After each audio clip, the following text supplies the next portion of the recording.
Holy Toledo has very little to do with us here in Toledo, Ohio. It has more to do with Toledo, Spain.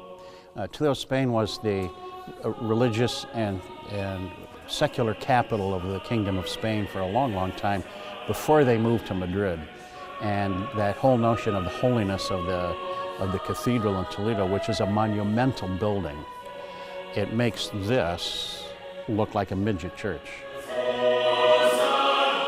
It was an expression that came along as you may know, our bishop has taken advantage of that, and he refers to us as the Holy Diocese of Toledo. And it's a great way to remind ourselves that that's what we're called to be, holy people, and to share that goodness, that grace, that wonder of our experience of love, the kindness, the compassion of our God with everyone we meet. Well, that's to spread holiness. So the Holy Diocese of Toledo. The people come from all over Northwest Ohio and Southeast Michigan to experience something Irish. We will often say a prayer in Gaelic, but I think that the piece in the church that most symbolizes that is our floor. We have it built right into the floor, the shamrocks that specify this as the Irish parish. One would think this would be a great way to do a church. It's way, way, way too expensive to build a church like this today. Even a modest church of the same size like this, it would be more like an auditorium, is terribly expensive. To be able to put that steeple and the tower and the bells and everything else that goes along with it is just cost prohibitive. What we see instead of building a church like this is very often someone will take it apart piece by piece by piece and move it, because it's almost as cost effective to move it and rebuild it as it would be to put up a much simpler kind of a church. It took 8 years to build it because it was so expensive. When the church was completed, it cost $125,000. When this church was restored back in 2006, the architect who ran the restoration said that it would cost about $32 million to build this church from the ground up. At the southern end of the city, as one of the highest structures, is obviously very exciting for me, as a Catholic child and a Catholic teenager. That was extremely exciting. And when the steeple burned down in 1980, then you have this great sense of loss. There's something missing from our skyline, something missing from what Toledo was and should be. But it was originally 225 feet. Talk about a bell tower. And there was a grand festival putting that steeple back up. I remember I was in residence here at the time, and the pastor was so excited about this. He put together a huge reception. There was a big tent over on the parking lot, and the helicopters flew over with lights shining on the tower, and then there was a fireworks show to inaugurate the new steeple. So it was a grand celebration to put that back where people could see our beautiful church.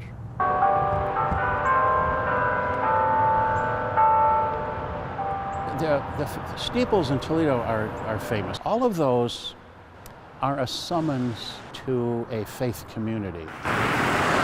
The steeple's whole idea is that it's supposed to be visible from a distance to invite people to come and experience the reality of God. The church is visible coming down Interstate 75. You can see it right next to the casino as you're coming into town.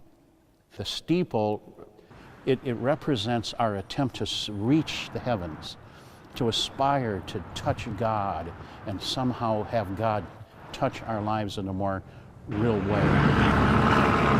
First time we came here, we drove over the Veterans Highway, and there's Salem Steeple, and it's like you can see it. It's the highest point in the neighborhood. So as you go over the bridge into Toledo, you can see Salem, just situated right here in Vistula, in this important neighborhood in our city. On Sunday mornings, one of our older members, it could be anybody, might take one of the youth up here to ring the bell, sort of guide them through the maze and into this room, and then pull the rope. And the young people get a big kick out of that. It's fun to be able to just pull the rope and to have this gigantic bell ring and know that people can hear it for blocks around, this bell ringing on Sunday morning.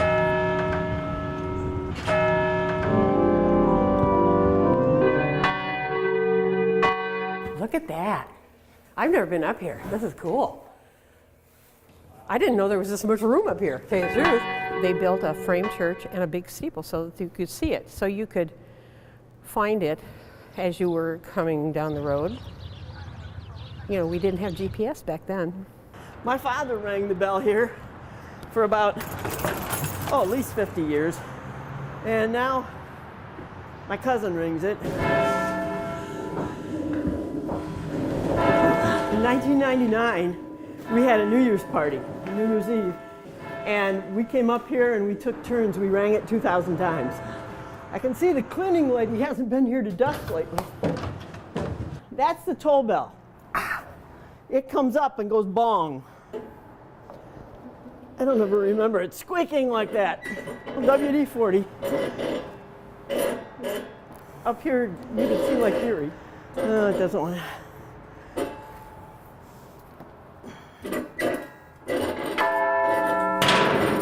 Above our ceiling, which is, 80 feet up there?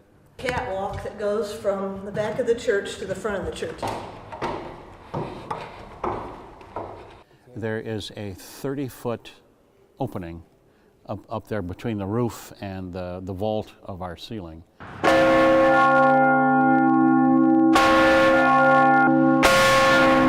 There you can kind of look around and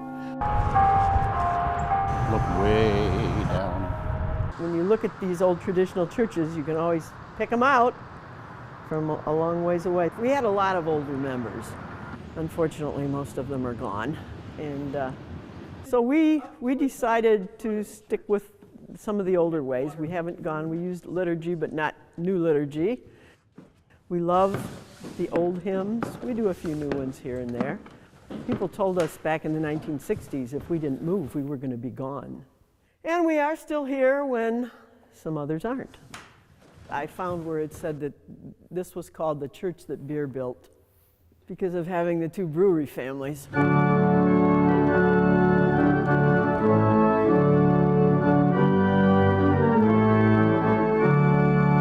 That's something else that people never get to see. The Luther symbol in the window, because on the outside it's got plexiglass covering that's not clear, so you can't really see it, but that's the symbol of Martin Luther. That's all the organ. When they repainted the church, that'd be like 15 years ago now, the company wasn't too good about covering the pipes. And when I had the guy come to tune it, he said, there's paint dust in all the pipes. So he had to go through and wire brush. I think there are like 1,800 pipes. A really good pipe organ now can be $500,000. Churches don't want to bother with them anymore. And it's getting harder to find people to play them, too. 1874, the building. So we just had our 150th for the congregation, so it's 140 some. Our family was here ever since 1880.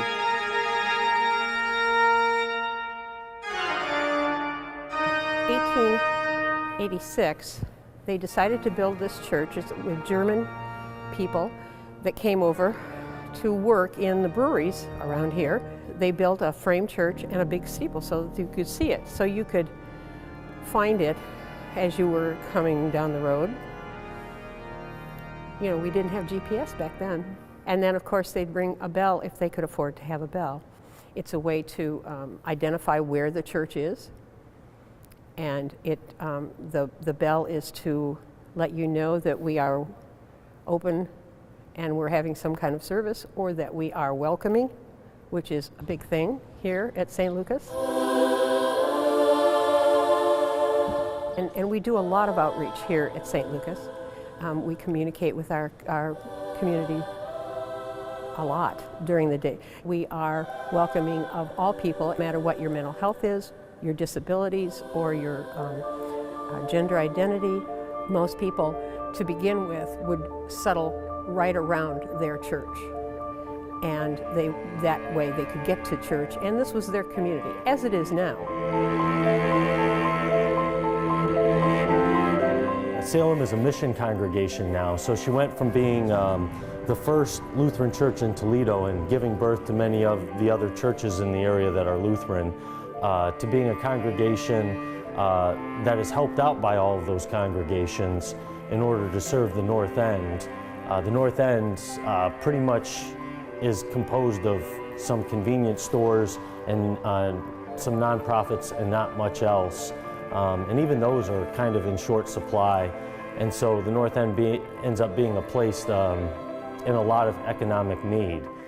Though there's lots of people with gifts and talents and ability. And so the North End just needs a lot of attention. And so that's what Salem is called to do now with all the churches that Salem works with and other organizations, which are all wonderful.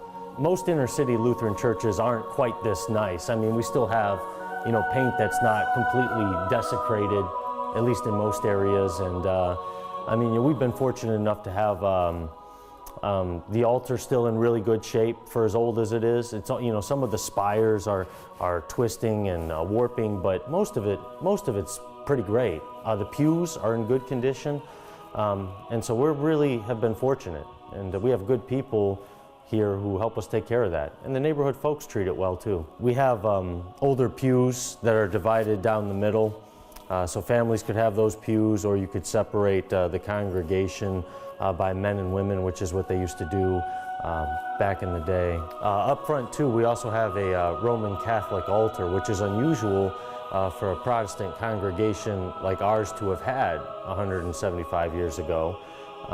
And the reason for that, there's two stories. One that either it was too expensive after it arrived here from Germany, or it didn't fit.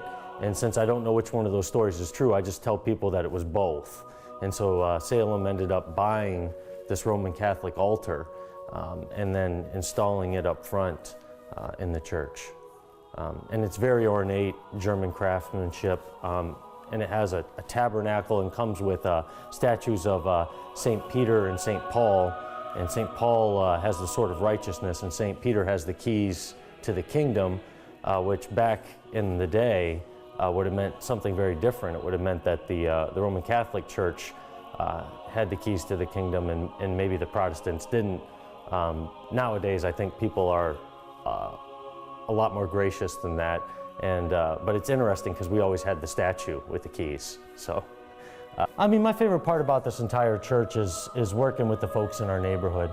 There's a lot of good people here, and I have learned so much from them, and they've been very gracious to allow me to be here and to try to help things along in the North End as people see the need. It stands up, it stands out.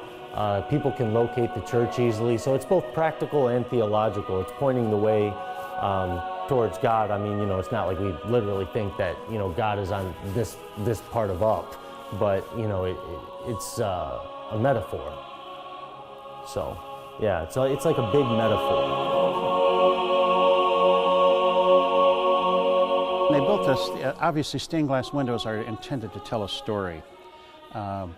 Ours are mostly famous people.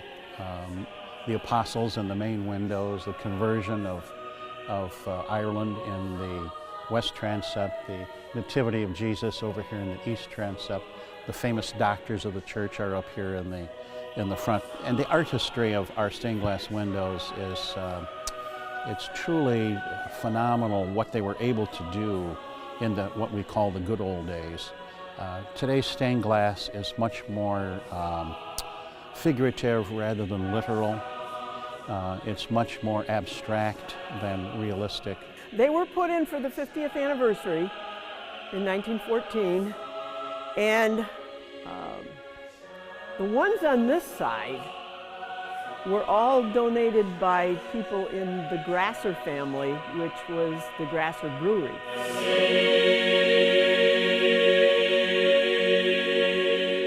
Every church undergoes vandalism at some time. There was a major break-in the 1930s. They stole everything out of here they could lay their hands on. Wow. So they got chalices, ciboria, a lot of stuff that was gold-plated, silver-plated, that kind of stuff was stolen and never recovered. In the 1960s, there was another attempt to do that. They attempted to break into the doors on the west side. That was a bigger failure because there were hasps and padlocks on the inside. This is just kind of neat because it's like The kids love this. It's like a hidden passageway. So they're able to get from the basement just up here. So we get to kind of creep around right on down into the dark. Been wrung by hand from the very beginning.